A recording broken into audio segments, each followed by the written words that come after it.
നമ്മൾ വർഷത്തിൽ ഒരിക്കലും ഒരു ക്യാൻസർ വാർഡോ ബ്ലൈൻഡ് സ്കൂളോ സന്ദർശിച്ചാൽ നമുക്ക് അഹങ്കാരം ഉണ്ടാവില്ല. ഇത്രയേ ഉള്ളൂ എന്നുള്ളത്. അവർ ബ്ലൈൻഡ് കൊച്ചു കുഞ്ഞുങ്ങളാണ്.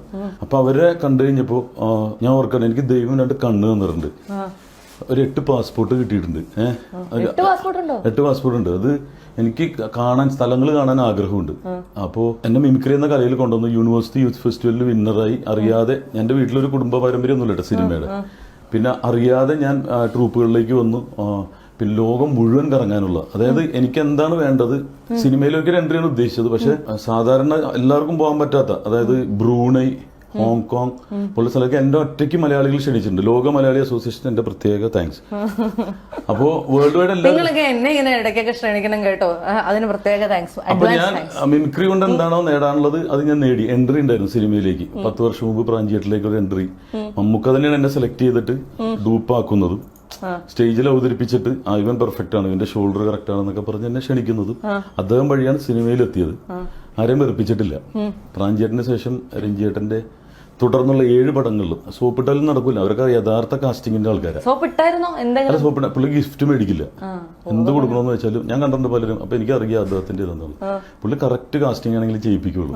ഒരു പടത്തിൽ മാത്രം, ഞാൻ എന്ന് പറഞ്ഞ പടത്തിൽ ആ സമയത്ത് ഞാൻ താടി വെച്ചതുകൊണ്ട് ഒരു പോലീസ് വേഷത്തിന് രഞ്ജിത്ത് സാർ വിളിച്ചപ്പോ അവർ താടി വെച്ചിട്ടുണ്ട്. ഓക്കെ, കുഴപ്പമില്ല, നിനക്ക് തിരക്കാണെന്ന് അറിയുന്നതാണ് എനിക്ക് സന്തോഷം. അപ്പൊ അതിൽ മാത്രം എനിക്ക് പോകാം. ബാക്കി എല്ലാത്തിലും കണ്ടിന്യൂസ് ഇനി ചെയ്താലും എന്നെ വിളിക്കും. കാരണം കാശും കുറവാണ്, നന്നായിട്ട് അഭിനയിക്കുകയും ചെയ്യും. ഇനിയിപ്പോ ഇതെടുത്ത കമന്റ് വരും, നന്നായിട്ട് അഭിനയിക്കുന്ന ആരാ പറഞ്ഞത്? ആ ഡയറക്ടേഴ്സാ പറഞ്ഞത്. അപ്പൊ ജോഷ് സാറും അങ്ങനെയാണ് എന്നെ ഈ പാപ്പൻ എന്ന് പറഞ്ഞ സിനിമയിലേക്ക് റൺ ബേബി റണ്ണിൽ എന്നെ വിളിച്ചിരുന്നു. ആ സമയത്ത് ഞാൻ ഏറ്റവും ആദ്യം അത് പോയി. എത്ര വലിയ ആളാണെങ്കിലും ആദ്യം ഏറ്റ കാര്യം ഞാൻ ചെയ്യും, എത്ര ചെറുതാണെങ്കിലും. ആ സമയത്ത് ഒരു ചെറിയ പാവപ്പെട്ട പടം ചെയ്യുന്നുണ്ടായിരുന്നു ഞാൻ.